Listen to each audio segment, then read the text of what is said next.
investments for residential, commercial and industrial developments on time, on budget. Find out more at lancogroup.com.au.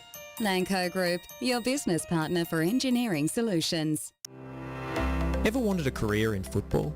From TV deals to player transfers, football is now a global multi-billion-dollar industry in need of qualified professionals who know the sport inside and out. Brought to you by the Global Institute of Sport, the Masters of Football business is delivered by experts from Australia and around the world. Learn online with unique access to networking and guest speaker events at the iconic MCG. Be one of the first Australians to get a football master's degree. Apply now to start in February 2022. Learn more at gis.sport/FNR. gis.sport/FNR. You're listening to the State of Our Football Nation on FNR. That time, another episode of State of Our Football Nation. Josh Parrish is manning the controls, and basically he's in what we call the home base, running not only controls but guiding us through what promises to be a pretty exciting hour. I'm, of course, on Zoom, as is our special guest. She's in the virtual green room. Let's move her into the studio live. Please welcome her from Sydney, Sarah Walsh. Welcome. Thanks for the invite, George. Always great to chat. I love the fact that you decided to disappear for a moment. What was all that about? I pressed the wrong button. Sarah, before we start and talk about a very exciting Asian Cup campaign that our Matildas are about to embark on, and of course we've got the Socceroos next week in Melbourne, I just want to talk about you a little bit, because I think it's incumbent on all of us to remember just who is there helping the game and taking it to the next generation. Former Matilda in your own right, a Sky Blue in your early days. You played overseas. Give us a sense of what it was like and how much excitement and enveloped you at that particular time. Because, people say, oh yeah, Sarah Walsh, been there, done that. No. I want to hear about the excitement and some of those early moments that helped to shape you, not only as a footballer, but as a person.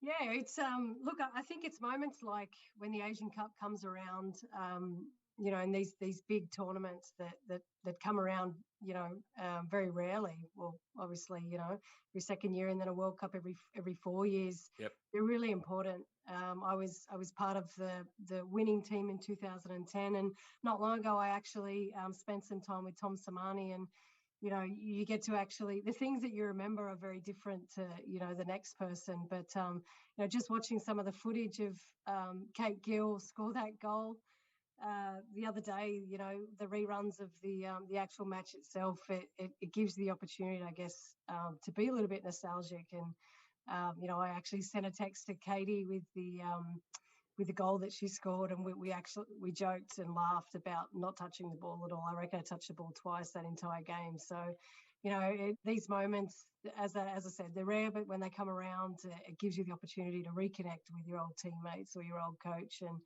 have a good laugh about, what was pretty good. You also managed to do that. You scored a goal. I think it was in your last game for the Matildas back in 2012. Yeah, against the US, I think we lost 6-2. So it's Oops. not an overly fond memory, but look, in the big scheme of things, a lot of players don't get a send-off match, and that was mine, and it was against number one in the world, and I scored. So as a striker, you got to be pretty happy. But I was very happy with the way that I left the game and transition into my new role. So pinch myself every day. That this role that you have now, and it's a huge role, an enormously responsible one. It wouldn't be possible without the experience that you've had as a player, as a participant in the elite competitions, in the AFC Asian Cup, and of course the World Cup in China. Just give us a sense of how much it's helped to prepare you for what you're doing right now, because let's not muck around. Football Australia's head of women's football. Women's World Cup legacy and inclusion. Not only is that a mouthful, but it's a huge responsibility. And I know you're up for it, and you have been from the moment you put your hand up. Yeah, look, I do take that responsibility on quite serious. You know, we work long hours, but you know that old saying that you won't do a day of work, you know, doing something that you love. And look, I really should, I guess, also point to James Johnson. He was obviously in the men's national teams, and I think he's done a really good job through this era at Football Australia in bringing football back to, you know, everything that we do. So, you know, now more than ever, the time that I did spend in the game is equally as important as, you know, the skills that I develop, you know, whether it be through, you know, post-school education, my degree. I think it really helps you be quite rounded. But all of my decisions are centered around what's good for the game, what's good for the participant, who's the end user, but also, you know, our fans, so and players, obviously. But yeah, look, I use that knowledge and IP that you know is been with me since I was 5. Really, I've loved the game since I was 5. So it's you know, I really do think it really centers me and really helps with decision making every single day. What made you a striker? You know, I was actually a sweeper when I was younger, Oh, because I was quick and it was really ugly football too. I basically just chased down the fastest boy that was close to me, that was, you know, getting close to the goal, and kick it out. It was ugly. But, you know, I had a coach later on, Lee Wardell, who thought that speed might actually be quite useful up top. And, you know, and then I had coaches over the years that helped me, you know, be a bit more sophisticated with the ball and, you know, use that pace, make sure that you utilize it when you can. So ended up having a bit of a nose for goal and, yeah, worked on it until I stopped playing. You talk about speed as being seriously dangerous, and we always talk about speed kills, or speed can kill, and it's a fabulous tool in elite sport, in any sport.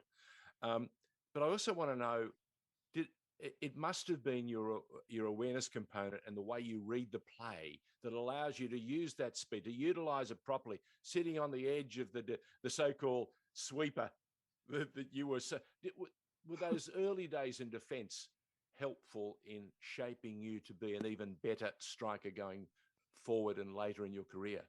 Yeah, I probably not the time that I spent as sweeper. I mean, it's a really useless position that, you know, keeping strikers onside is probably not a smart thing to do. But and I don't think I was very good at it, to be honest.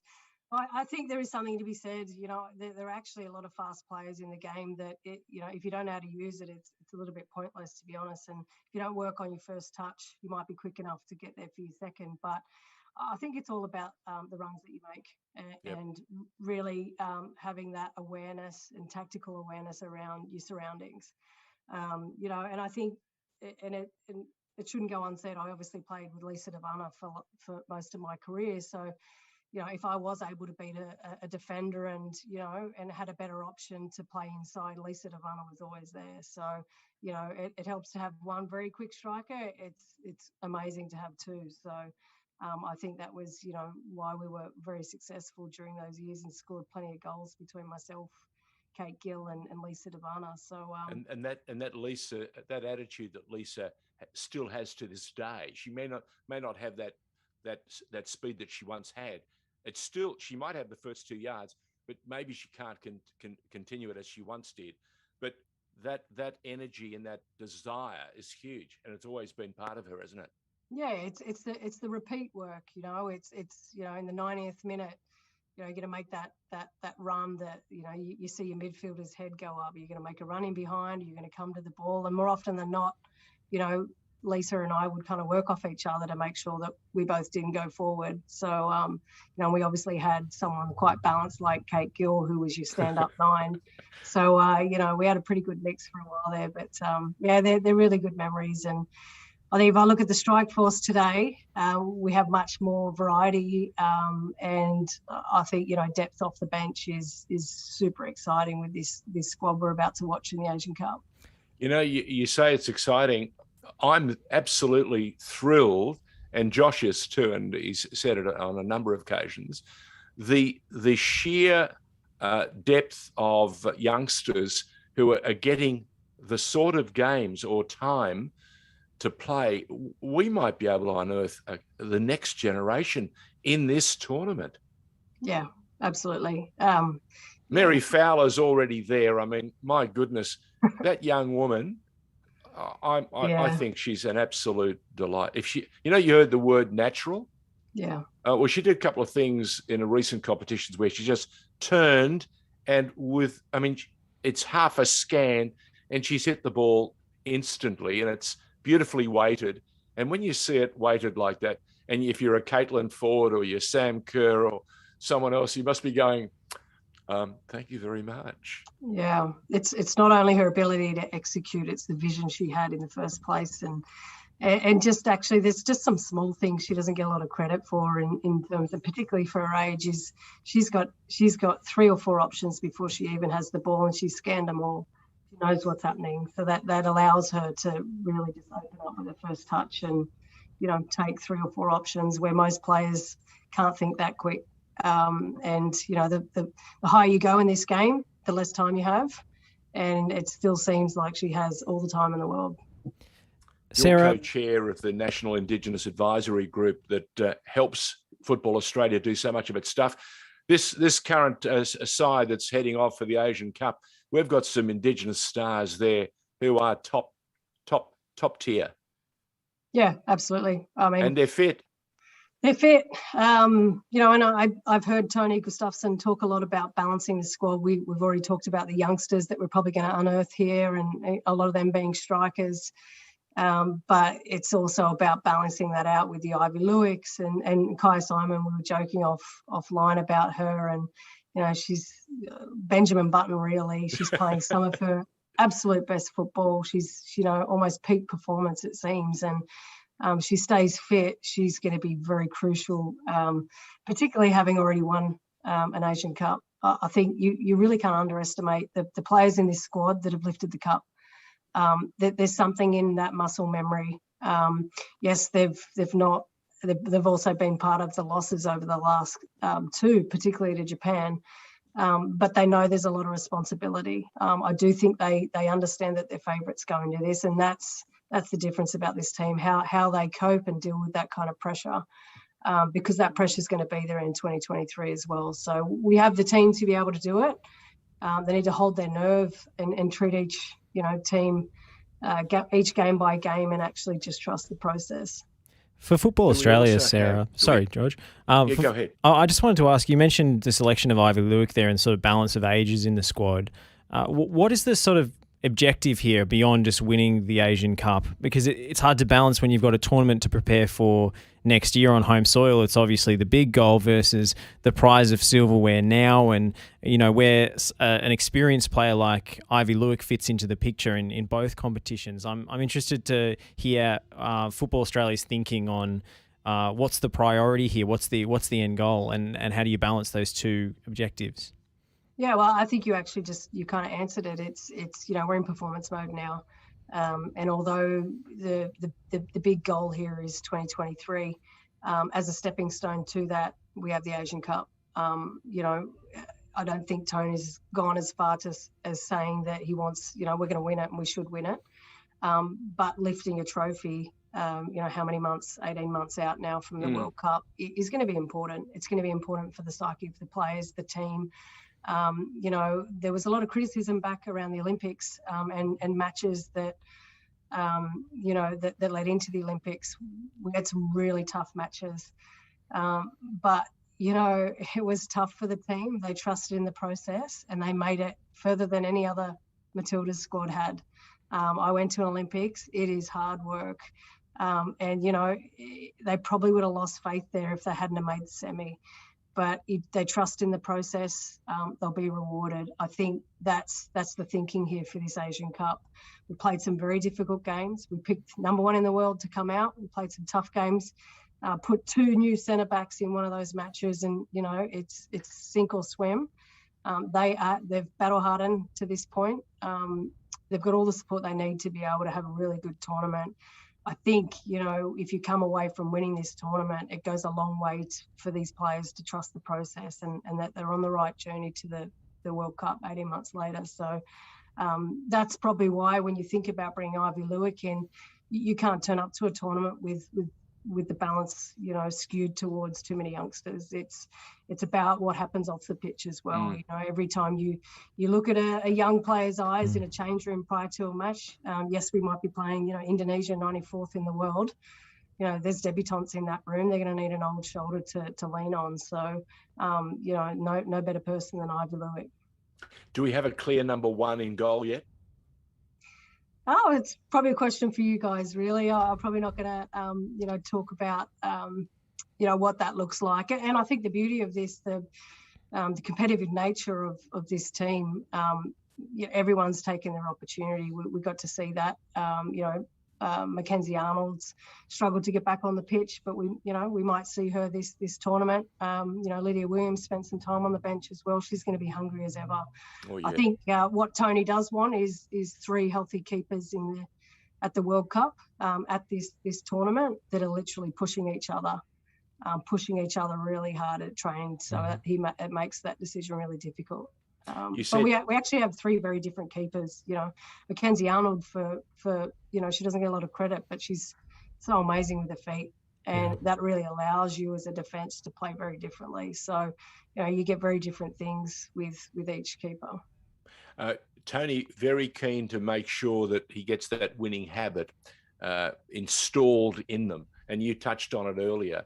Winning is a habit, and it does flow from one end of the squad right through to your sponsors in a crazy sort of way, because everyone is buoyed by the success. So I can see how many elements. Are you likely to be there to watch them participate, or are you going to be like the rest of us?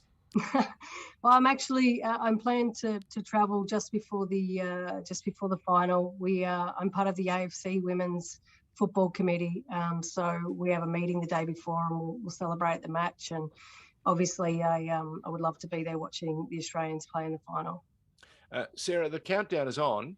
2023 is getting awfully close. How are we coping? Oh, it's just seriously, I wake up thinking about it every single day. We have a bold legacy plan that, you know, we've talked a lot about the Matildas today. We've provided them with a really good I guess, support network and plan particularly with the windows ahead, making sure that we are playing the best opponents, making sure that we fill stadiums so they are World Cup ready when it comes around to 2023. And, you know, they've flexed that muscle when they played the US here in front of big crowds.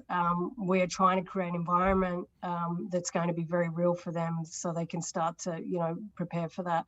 But outside of the Matildas, you know, we're thinking about infrastructure, further investment into our grassroots clubs, and we've got some amazing sponsors with us that are on the journey. So this year, very much so, my focus will be telling the story and making sure that our community clubs, 2,500 plus community clubs, feel like they're part of the journey. We actually just announced and launched a soft launch. It's called the Our Game Project, which is basically going to be where you can follow the journey of the World Cup and be involved as a community club member. So I encourage you to join that. Will there be a hub that Football Australia will develop as we get closer to the World Cup? That's it. It's called Our Game. So that's ourgameoz.com. Okay. Yep. Is the platform up and running? It's up and running. Yep. So we can look it up and get it going. Yep. Fantastic ourgameoz.com. Okay. Fantastic. All right. Question before we go any further. COVID's knocked a lot of the competition around, and we've seen some of the clubs, both the A-League women's and the A-League men's, struggling to get consistency. Is that going to impact on anything that we're likely to see next week in Melbourne and, of course, in the opening games overseas, or not? Well, hopefully, in short, you just never know. I think that's something that, you know, that's the variable. Scenario planning that's been going on for months and months. I actually just got off a call to someone who's actually been managing visas for the Vietnam team, and literally, you know, one small government regulation changes here has this flow-on effect here, and, you know, particularly around PCR testing. But we've got an amazing team internally. We've got a really upskilled, great national teams department that, you know, managed as much as we could around contingency planning, scenario planning in Dubai to make sure that the team got there healthy and make sure that they continue to stay healthy throughout the tournament. I actually heard Tony talk about, he actually said once that the team that manages COVID the best will lift the trophy. He also said that about the Olympics. We also take that motto at Football Australia. So we've prepared as much as we can to make sure that the teams can actually perform at their best. Well, that messaging is 100% on the money, because the more control you have over there, the more consistency you have in your performance. Will they be rapid antigen testing, or will it be PCR testing throughout the tournament? How does it work? I'll probably won't go into the detail of what's actually happening in camp, but we've got a really great medical staff there who are, they're making sure that the players are tested, making sure that the food, people who are around the food within that bubble are tested every single day. So all the players are watched and monitored very closely. I think it's fair to say that we've actually managed quite well moving from Dubai to Mumbai. Now the team's pretty healthy, so that's actually all you can ask for. So you have a reasonable degree of control over the kind of situation and environment that the team's staying in India? Yeah, they're a very hard bubble. So I won't see the team while I'm over there. They'll basically, there'll be, areas that are coded off, and they'll be protected as much as you can in a city like Mumbai. So, the numbers are actually going up again, but by comparison, nothing like here. So it's I have great confidence in our team over there that they'll get us to where we need to be. There's actually, we've already seen a couple of the teams come out saying they've got bouts of COVID as well. So again, back to what Tony said, it's the team that manages COVID the best will lift the trophy. When do the nerves kick in? Because we all need them. We know how important they are. As a player, they set you on heightened alert. As an administrator, when do you get nervy? Probably when the game starts. Look, and I think we obviously really should win that first match, but I'm really more concerned about how we play and how the team come out of that match. And our ability to be able to also get some new players on the pitch. So, they're the things I'll be looking for. But it's more excitement when you get to watch. Nerves are for playing, I think. And on free-to-air TV in prime time, which is a bit of a luxury for a Women's Asian Cup. Yeah, and look, I think Network 10, that's one of the best things I think we've done over the last 12 months is pulling this amazing partner who, are really active in how we promote both the teams in the Matildas Socceroos and obviously with the A-League. So we couldn't be more happy with where we're at. And obviously the times are really great. So we're expecting a really big following. I was going to say, you're in a unique position. You were there with the ABC covering the game. You were there with Fox covering the game. So for you to say that, you see exactly the depth and the opportunity that's presented to the game and to every one of us with the arrival of this contract and their commitment for the next umpteen years to support the game. And I've had some people say to me, how can it possibly be that a commercial station believes in soccer? And I went, guys, the world's changing. Yeah. We've got to start believing, because if we do it, it will filter through. Yeah, it's a really good point. I think we've got to believe in ourselves, and sometimes we get a little bit stuck in the domestic thinking. I mean, with the Matildas at the moment, our vision for that team is to not only have it be as what it is right now, one of the biggest domestic brands here, male or female. We actually want to make it a global brand, and it all starts at the Asian Cup. Go girl. Fantastic stuff. I love it. Awesome. Our guest on State of Our Football Nation this Thursday on FNR, Sarah Walsh, who's got so many hats that she's got to wear. The one thing we want to wish her is a safe journey when she gets over there, and whatever she can do behind the scenes to just pump them up and help them deliver a special result. We're right there with you. Thanks so much, George. All the very best, Sarah. See you later. Thanks. Thanks so much. Terrific stuff. Launch your global career in football business. Study a master's degree online with unique access to the MCG and a big hitting by the Global Institute of Sport, who also have campuses at the iconic Wembley Stadium in London and Etihad Stadium in Manchester. Be one of the first Australians to get a football master's degree and join GIS's global network of football leaders. Apply now to start in February 2022. Learn more at gis.sport/FNR. That's gis.sport/FNR.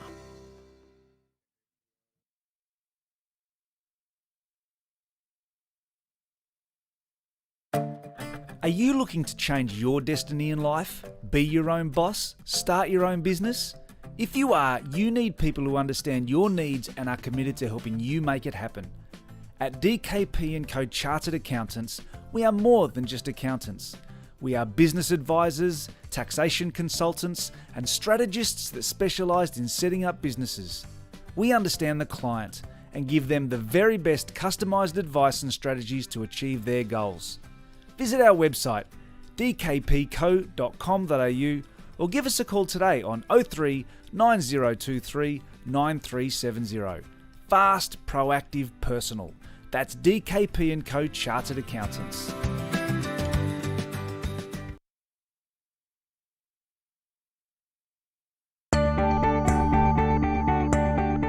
We are more than engineers. We are more than project managers. We are more than surveyors. We are more than infrastructure specialists. We are more than planners. So, who are we? We are problem solvers, providing the highest quality service and results. We are a team of skilled professionals, focused on customer needs and outcomes.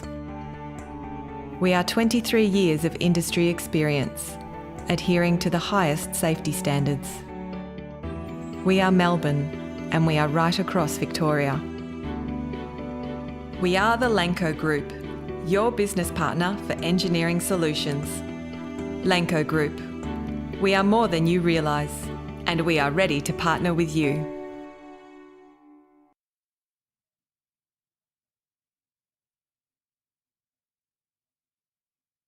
You're listening to the State of Our Football Nation on FNR.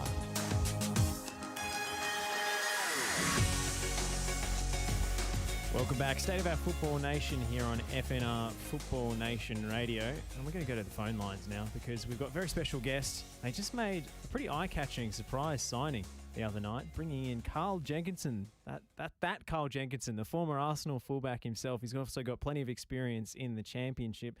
The reigning champions, their director of football joins us now, Michael Petrillo. Welcome back to FNR. My pleasure, guys.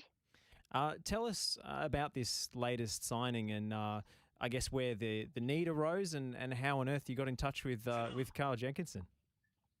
My pleasure, guys. Tell us about this latest signing and I guess where the right back, left back we've got Scott Galloway can play on the left, but also Geordie Boss. But right back we don't really have any options coming through the academy at the present time. But also with COVID and Champions League football coming up and a pretty tight schedule of games, we just thought having someone like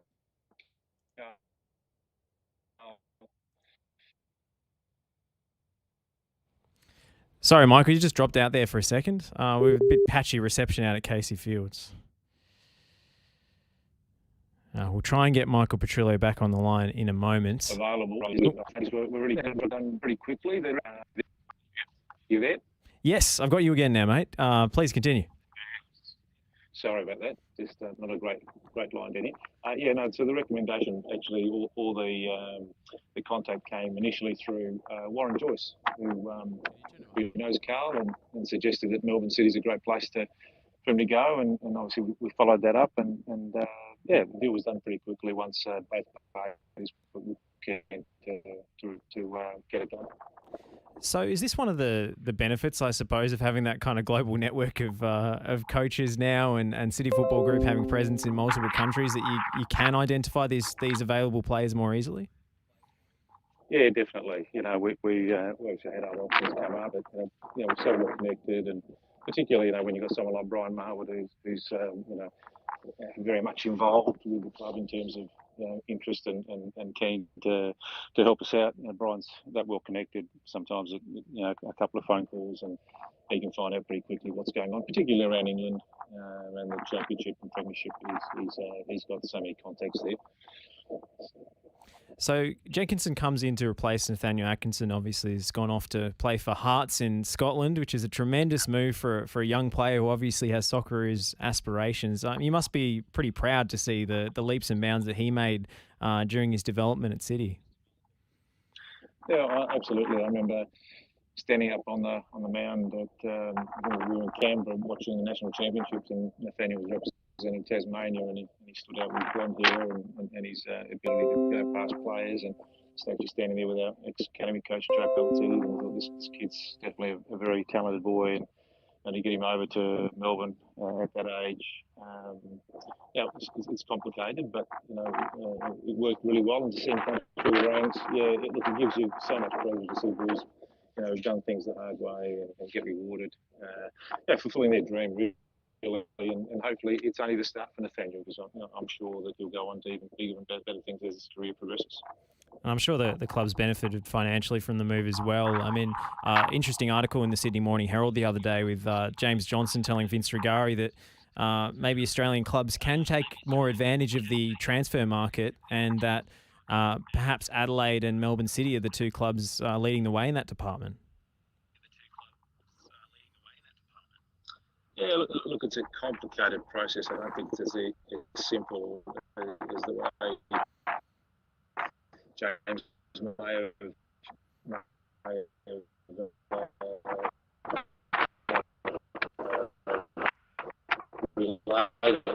because I think we've just lost you again, mate, I'm afraid. You were just saying the process wasn't as simple as James Johnson maybe. Our players have got to be sought after and wanted,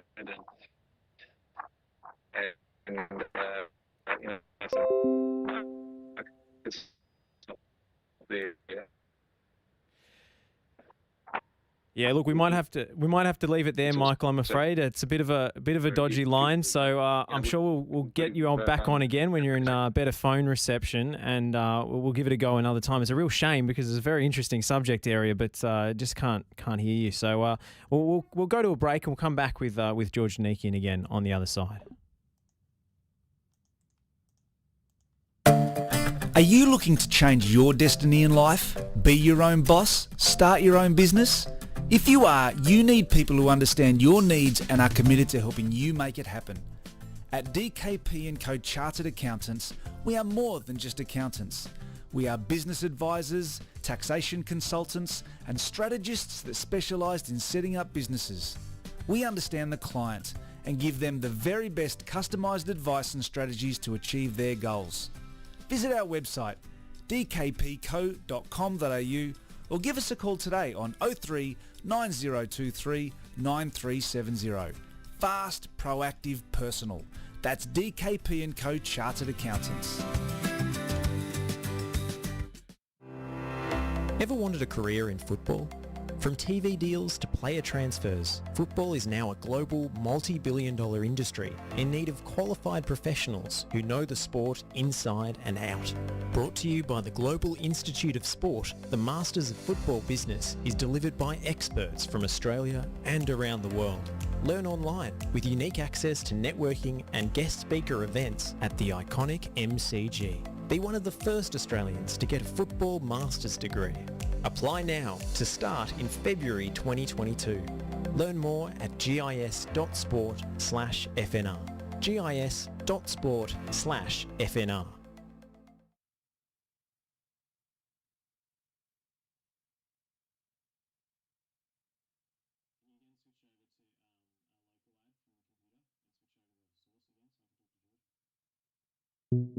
Buying your electricity from the big energy companies is now the most expensive way to power your home. In fact, the average electricity bill in Australia has more than doubled in the last 15 years. With the right quality. Launch your global career in football business. Study a master's degree online with unique access to the MCG and a big-hitting Australian industry network. Brought to you by the Global Institute of Sport, who also have campuses at the iconic Wembley Stadium in London and Etihad Stadium in Manchester. Be one of the first Australians to get a football master's degree and join GIS's global network of football leaders. Apply now to start in February 2022.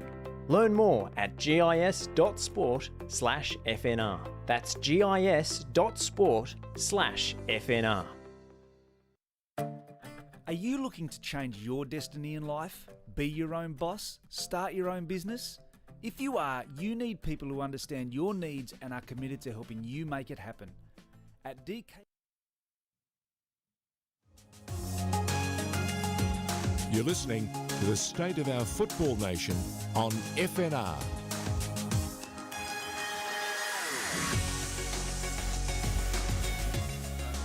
I'm thinking a little bit too much static and too much distortion in that segment to really please me. I was hoping that Michael Petrillo would be sitting up a little bit higher in one of those towers they have down there to help the communication travel a little bit further. But clearly he was in one of those gullies that that everyone's renowned, of losing themselves in, especially when they're on a mobile phone.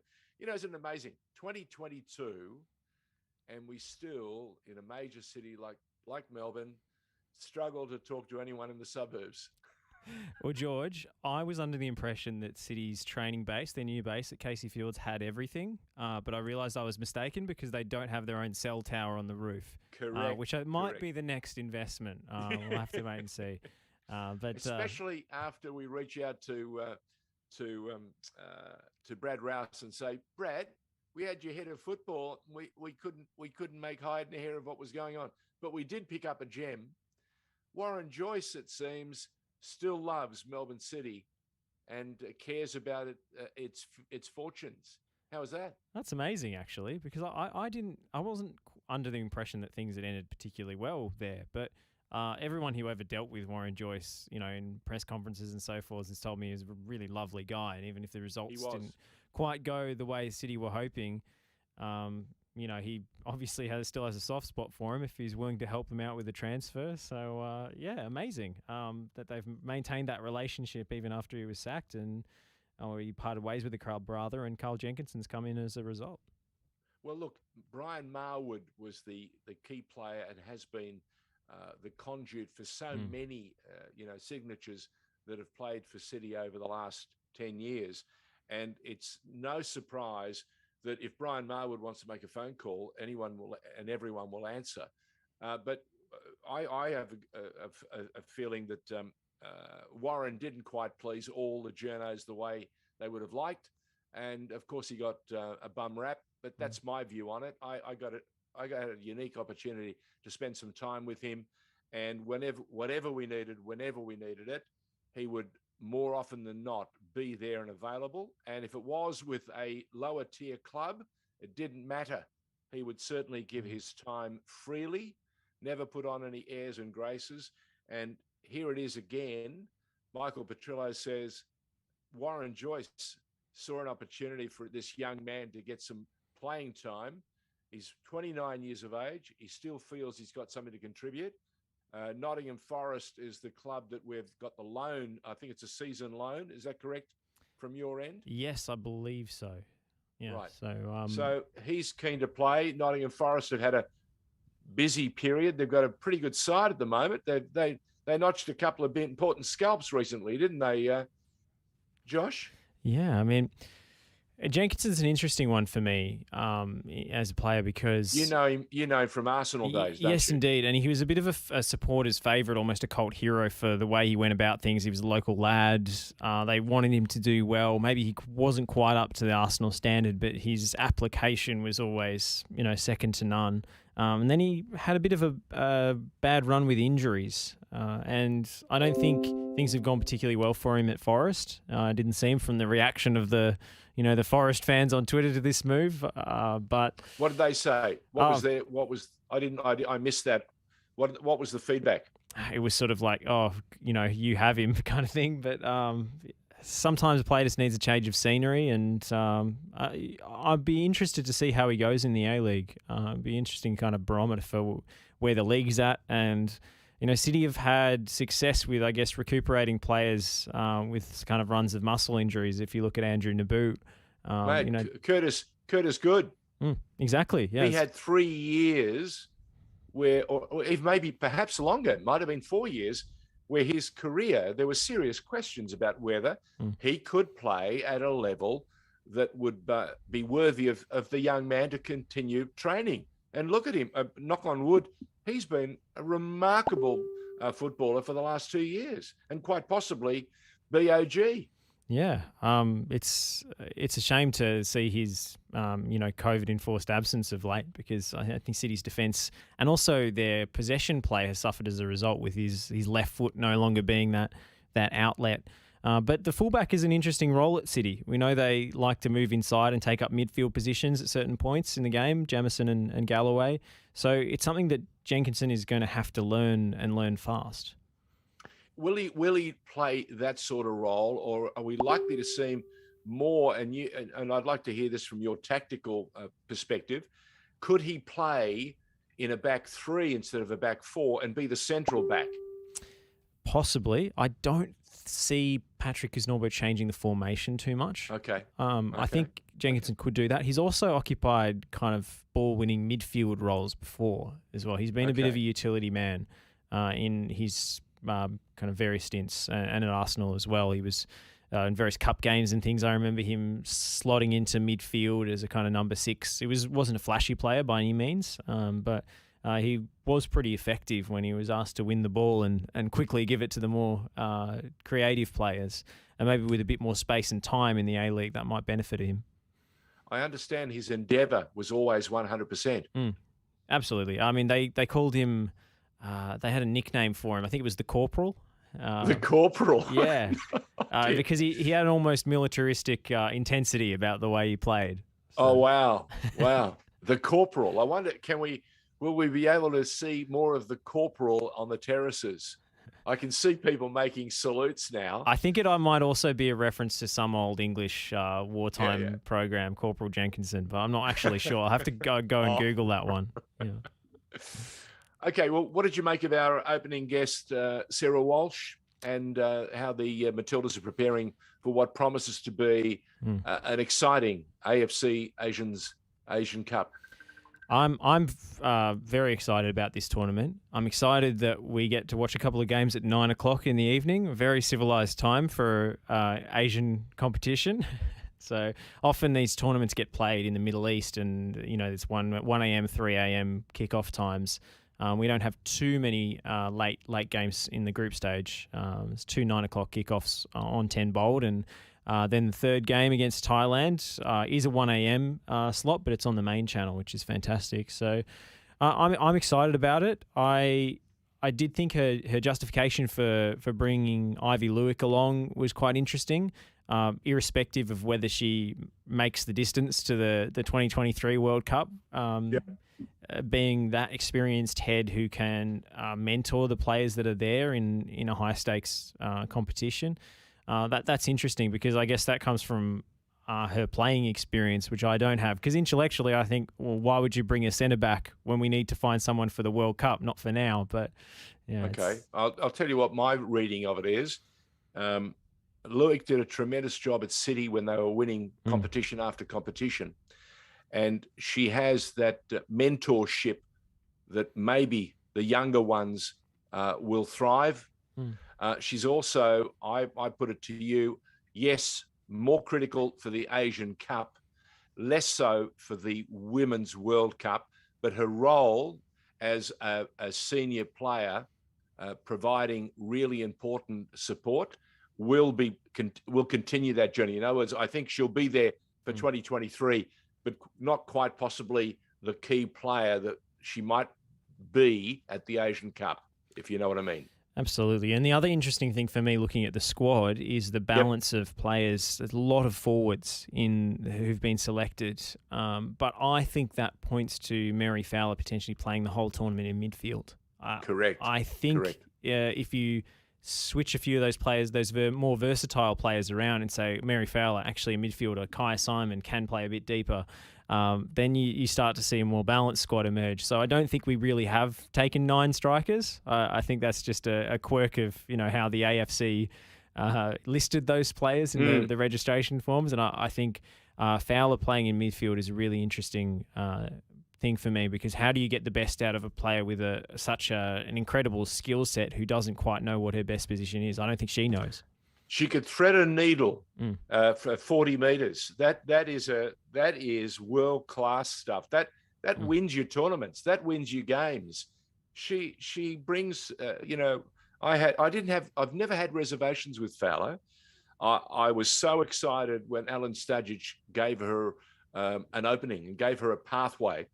And then remember there was that kerfuffle with the parents, and we weren't quite sure what was going on. She was eligible for multiple national teams. Yeah, and her there brother may was have been playing. some of that going on. But my goodness, since she's come back and since she was introduced, especially under Gustafsson, she has shown us a level of maturity and even more skills in the not parlor tricks, but real skills, and that deft weighting of the ball. I mean, oh my God. I mean, it really is special. Yeah. I mean, if you're a commentator, and you're a referee, and you watch a player spin, look up, or on the process of spinning and turning, already looked up, and then laying the ball almost on the bounce to a Caitlin Ford, to a Sam Kerr, to a Kai. So, hello?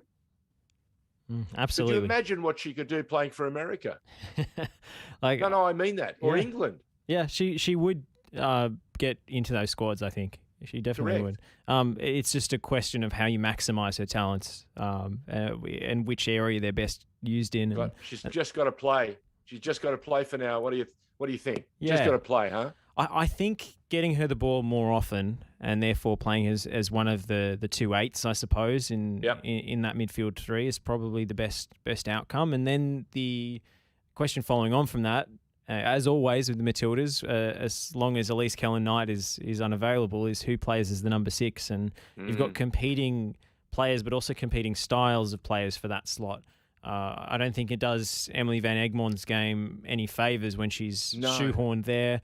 But I do like potentially Kyra Cooney-Cross being converted into that kind of deep-lying playmaker, although she's inexperienced in that role and needs a lot of coaching and a lot of help, but she's got potential. And then you've got a player who's more of an athletic, ball-winning, tenacious player in Claire Wheeler, who made a big impression in short minutes in the friendly matches. So she might get an opportunity there as well in the group stage.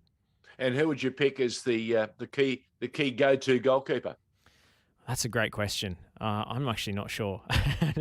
I think Lydia Williams gives you that advantage of her reach, which can make a big difference.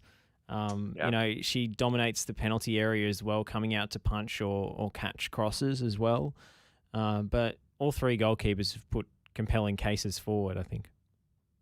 Well, we're right on the cusp. Just before we wrap this up, and it's been most interesting to see City jump on and grab a player without wasting a moment. What have you made of the past few weeks where COVID has really created some havoc?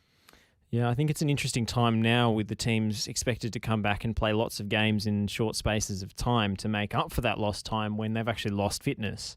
So I think we'll see a lot of unexpected results based on which teams have managed to keep fit in ISO the best, which is a hard thing to do, and which players have recovered from COVID, quickly enough, which is a completely individual thing. So I think we're going to see some surprising results in the next few weeks as the schedule wreaks havoc and maybe the toll it leaves on players. So teams with more depth and teams who are willing to rotate more and maybe promote youngsters more might actually see the fruits of that over these next few weeks. Speaking of results, what have you made of Central Coast Mariners? Outstanding performance in the FFA Cup. Yeah, I mean they're tremendous. Like I think they're a very simple, uncomplicated team, but they all work so hard. It's a really it's a working class team, if you like. And Montgomery's men doing a great job. Absolutely. I know they've already got one of the best young left backs in the league. Barely a few matches into his A-League career, Jacob Farrell has looked terrific. So he's a great find. I saw him in his opening game, his debut, and I thought, no, this kid's been playing before. He just looked too cool for school. I think he's one of those players who has virtually no nerves because he doesn't really regard the games as that much of a big deal. He's just a laid-back guy. So I think that helps. Laconic. Exactly. They asked him after the game, you scored in an F3 derby on your debut. What a dream. He was like, yeah, it was pretty good. Yeah. Matter of fact, I've done this before in training. Yeah, great stuff. Speaking of exciting results, what did you make this morning when you saw... in 80 seconds, a young guy called Stephen Bergwijn scored 2 to lead Spurs over Leicester? The thing that actually stood out to me is what on earth is going on with Yuri Tielemans in Leicester's midfield. I have never seen a player fall off a cliff like that in terms of form. The way he had time on the ball, he thought about it, he looked up and gave it straight to Pierre-Emile Højbjerg. Yeah. He was looking directly at him and just passed the ball to him, and that set off for the first Bergwijn goal. So that really...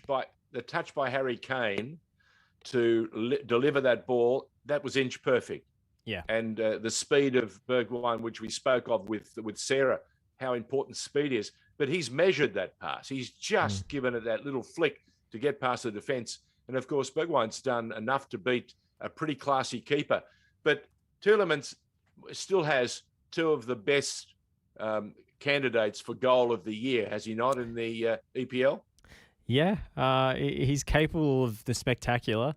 I always thought he was going to be a world beater, but maybe he's going to be one of those players who only comes up with something on occasion. And that's a bit of a shame because I really thought he was going to make his next move to one of the super clubs and be, a perennial kind of Champions League difference maker. But it turns out that maybe he's just the guy who curls one into the top corner against Manchester United every couple of years. We said goodbye to Australia's version of George Best today in Melbourne. A guy called Ulysses Kokinos. South Melbourne pulled one out of their history books to do something quite special. They allowed the hearse onto the pitch at Lakeside, and they presented the family with 2 original shirts, the official emblem of the club as it was in the early 60s or the mid 60s, and with the number 9 on the back. One went in the coffin and one has been given to the family. So a lot of his old friends, a lot of younger people turned out to pay homage to a remarkable character, not without his foibles. Guy had his demons and so on, but towards the end, he had just about addressed most of the challenges, and it was sad that we lost him a couple of weeks ago now. But South Melbourne and Heidelberg and others paying homage to a guy who was quite something. The man with a fro and the man who was fearless, who'd go up and head the ball always into the back of the net. And can I leave you with this one story that I think I've told you before, and we need to repeat it because it's so fabulous. Dennis Voutsianas, who was the former State League referee of FIFA ref, great mates with Ulysses, and lo and behold, refereeing a game, minutes to go or moments to go, Ulysses has made a break, he's turned the defender around, and of course he's been chopped over. Referee has signalled for a penalty. Kokinos runs across to the referee, jumps on him, kisses him, and then the referee obliged to send a yellow card, to give him a yellow card. And by the way, Ulysses did put the ball down and then score from the penalty to win the game for Juventus. So he never missed an opportunity to make havoc and fun. There you go. Of course he didn't. Yeah, George, that's lovely, and a lovely tribute from South Melbourne today to one of Australia's great characters in football. And we'll speak to you again next week on State of Our Football Nation. We'll be back on Monday with the Euro show. We've got more Green Room episodes to come as well. So make sure you stay tuned to our socials for all the things coming up next week here on the station. But for this week at least, it's goodbye for now. Thanks, Johnny. You're listening to the State of Our Football Nation on FNR.